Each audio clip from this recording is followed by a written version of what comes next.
YSR Congress party రాష్ట్ర కార్యదర్శి కామిరెడ్డి సత్యనారాయణ రెడ్డిపై తెలుగుదేశం పార్టీ యువ నాయకులు శిరసనంబేటి చైతన్య కృష్ణారెడ్డి ఆగ్రహం వ్యక్తం చేశారు. ఉమ్మడి నెల్లూరు జిల్లా నాయుడుపేట పట్టణంలోని వారి నివాసంలో గురువారం సాయంత్రం మీడియా సమావేశం నిర్వహించి సత్యనారాయణ రెడ్డిపై తీవ్ర విమర్శలు చేశారు. ఈ సందర్భంగా చైతన్య కృష్ణారెడ్డి మాట్లాడుతూ అవినీతికి మకుటం లేని మహారాజు కామిరెడ్డి సత్యనారాయణ రెడ్డి అన్నారు. స్వార్థ రాజకీయాల కోసం తెలుగుదేశం పార్టీ నాయకులపై బురద చల్లే ప్రయత్నం చేస్తే చూస్తూ ఊరుకోమన్నారు. ఈ సమావేశంలో టీడీపీ నాయకులు రాకేష్ రెడ్డి, లోకేష్ నాయుడులు పాల్గొన్నారు. ఆ చెట్టు కింద చాలా మంది బతికారు. ఈరోజు ఆయన గురించి మాట్లాడే ఒక స్థాయి నీది కాదు. నువ్వు ఏదో నీ యొక్క మనస్తత్వం ప్రకారం పెద్దోళ్ళ గురించి మాట్లాడేస్తే నీకేదో ఒక హైప్ వచ్చేస్తుంది, ఒక భ్రమ నీకు మొదటి నుంచి నీ రాజకీయాల్లో. అవన్నీ పక్కన పెట్టు. పనికి మాలిన మాటలు. నిజంగా నువ్వు అవినీతి పరుడు కాదు.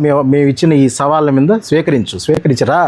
నీ పొరులు కట్టగాడికి వస్తావరా, నీ డీకేటీ భూముల మీదకి వస్తావరా, నీ సుజనా అగ్రో ఫార్మ్స్ మీద నువ్వు పెట్టుకున్న పట్టాలు భూముల కాడికి వస్తావరా, నీ జెండామాన్ని ఆక్రమించిన దానికాడికి వస్తావరా, దేని దగ్గరికి వస్తావు? నీ గ్రామంలో డబ్బు పడితే 20 లక్షల రూపాయలు, 25 లక్షల రూపాయలు రోడ్డు కాంపన్సేషన్లో టెంపుల్కి డబ్బు పడితే ఆ డబ్బు ఆ గుడి కట్టించేదానికి దిక్కు మొక్కు లేదు. అది ఎవరు ఆధీనంలో ఉందరా? దేవుడు సొమ్ము కాజేసే నువ్వు, దేవుడి భూములు కాజేసే నువ్వు మాట్లాడుతూ ఉన్నావే. గుర్తుపెట్టుకో, ఒక ఏళ్ళు మనం చూపిస్తే 3 ఏళ్ళు మన వెనకాలు ఉంటాయి. ఈ ప్రభుత్వంలో పెళ్ళకూరు పోలీస్ స్టేషన్లో కేసు పెట్టించుకున్నావు, పక్కన కాళాశ్రీ పోలీస్ స్టేషన్ నీ మీద కేసు పెట్టించుకున్నావు, సూలూరుపేటలో చెప్పులతో కొట్టించుకున్నావు మీ సూలూరుపేట నాయకుల చేత. ఆ ప్రభుత్వంలోనే నువ్వు నీ పార్టీ నాయకుల చేత సూలూరుపేటలో చెప్పులతో కొట్టించుకున్నావు. చెప్పులు చూపించినారు. నీ సొంత మండలంలో పాదలపాలెంలో దెబ్బలు తిన్నావు. అయినా నీకు సిగ్గురాలా. మరలా కూటమి ప్రభుత్వం వచ్చిన తర్వాత కూడా నీ యొక్క పిచ్చి ముదిరి ఎప్పుడెప్పుడు మళ్ళీ వైసీపీ ప్రభుత్వం వస్తుందా అని నువ్వు కలలుగంటున్నావు. మళ్ళాగాడు వచ్చేది మా కూటమి ప్రభుత్వమే. నీ యొక్క పిచ్చి ముదిరి నువ్వు ఏదేదో ప్రగల్భాలు పలుకుతా ఉన్నావు.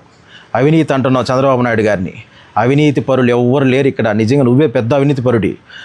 నీ మీద పొర్లు కట్ట కేసులు, జెండామాన్యం కేసు, నీ ఊర్లో ఉండే డీకేటీ పట్టా మీద కేసులు, ఇంకా చాలా కేసులు, సుజనా అగ్రో ఫార్మ్స్ కేసు, చాలా కేసులు ఉన్నాయి. ఆ కేసు మీద నిజంగా నిన్న మాట్లాడినట్టు హైకోర్టుకు పో. నా నిజం అని చెప్పి తేల్చుకోవడానికి వెళ్ళి హైకోర్టులో వేసి అప్పుడు నువ్వు మగోడు అని నేను నమ్ముతాం. మాట్లాడితే ఊరుకోం. నువ్వు ప్రభుత్వం దాంట్లో వాటర్ ప్లాంట్ నడుపుతా ఉన్నావు నీ సొంత గ్రామంలో. దాంట్లో నీళ్ళు ఇచ్చేదానికి తెలుగుదేశం పార్టీ వాళ్ళు రావు తండోర వేయిస్తావు. నువ్వు నీ మనుషుల చేత తండోర వేయిస్తావు. ఈరోజు మళ్ళీ తండోర వేయించి ఆ ప్రభుత్వంతో కట్టిన ఆ రూమ్ను మూసేస్తున్నావు. తొందరలో రేపు కలెక్టర్ గారికి ఇచ్చి దాన్ని హ్యాండ్ ఓవర్ చేసుకుంటాం. దాన్ని కూడా ఈ చరిత్ర చెప్పులతో కొట్టుకున్న చరిత్ర, నమ్మిన వాళ్ళు మోసం చేసిన చరిత్ర. ఇక్కడ ఈ ప్రభుత్వం, కూటమి ప్రభుత్వం సూళ్ళూరుపేట నియోజకవర్గంలో అభివృద్ధి పనులు నడుస్తూ ఉంది. మా ఎమ్మెల్యే గారు సుబ్రహ్మణ్యం గారు, కొండేపాటి గంగాప్రసాద్ గారు, ఇంకా అందరు విజయభాస్కర్ రెడ్డి గారు, అందరు నాయకులు అందరూ సమిష్టిగా ఉన్నారు. అందరూ పనులు చేస్తూ ఉన్నారు. ఏ ఇబ్బంది లేదు కూటమి ప్రభుత్వానికి. ఇప్పుడు జరుగుతూ ఉంటే ఈ వైన్ షాపుల కోణంలో చూస్తూ ఉంటే నువ్వు పాపం ఈ విధంగా నేను వైఎస్ఆర్ కాంగ్రెస్ పార్టీ నాయకుడిని సూళ్ళూరుపేటలో విర్రవేగుతూ ఉన్నావు. పాపం మీ నాయకుడు జగన్మోహన్ రెడ్డి గారు నీకు ఫోన్ చేసి సత్యన్న షాప్ బాగుందా బాగలేదని అడగలేదేమో. పాపం ఇంకా పిచ్చి ముదిరి నువ్వు ప్రస్తుతానికి తిరుపతి ప్రెస్ క్లబ్ పోయినావు. రేపుకి విజయవాడ పోతావేమో క్లబ్ ఆడ కూడా ప్రెస్ మీట్లు పెడతావు. ఎన్ని ప్రెస్ మీట్లు పెట్టినా నీకు పిచ్చి అని చెప్పి అందరికీ తెలిసిపోయింది. నీ నాయకుడికి తెలిసిపోయింది, మా నాయకులకి తెలిసిపోయింది. నీ చరిత్రే నేర చరిత్ర. అప్పుడు నీ ప్రభుత్వంలో 2 గన్మెన్లు పెట్టుకున్నావు. ఆ గన్మెన్లకే జీతాలు సరిగ్గా ఇవ్వలేదని చెప్పి తెలుస్తూ ఉంది. మళ్ళీ ఇప్పుడు నేర చరిత్ర కలిగిన వాడికి నీకెందుకు గన్మెన్లు?